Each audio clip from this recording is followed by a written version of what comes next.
So by now, just about every fisherman has probably heard of the bladed jig or used one at some point in time. The debate is not if they catch fish. The debate with a chatterbait or a bladed jig is what rod do you throw it on? Do you throw it on fiberglass or a graphite?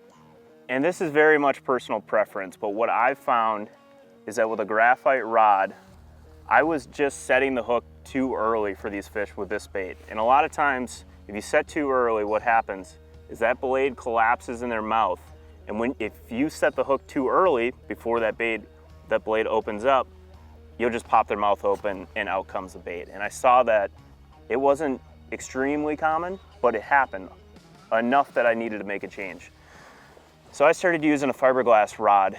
This is a 7'2" heavy St. Croix Mojo Bass glass. And ever since I started switching over to fiberglass, it's not that you can't feel with the fiberglass, but it definitely dulls that bite. You don't get the sudden shock of a boat side strike or when you rip it off grass and they torch the bait and you rip it away from them. With a fiberglass, you can feel the grass, you can feel the bite, but it's just dulled. Dulled enough that it doesn't excite you and force you to set the hook harder or quicker than you need to. So what you get from using a fiberglass rod is a very severe delay in the reaction just because it has such a parabolic bend and there's not as much sensitivity as a graphite rod. What that gives you is that extra delay from setting the hook too early and allowing that blade to flip over in their mouth and get that positive hook to fish connection, usually in the roof of their mouth. And when you're fighting the fish, it's still a single hook bait, but when you have a big one on, it never hurts to have a little bit of give in your rod.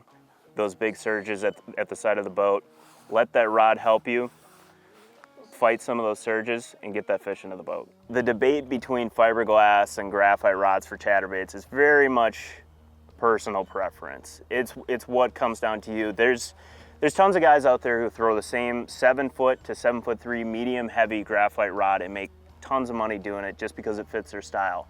But if you're struggling with a chatterbait or any bait for that matter, don't be afraid to adjust. Try something different in order to get the system perfect for you so you can land more fish, get the bite, land more fish, and be more productive on the water.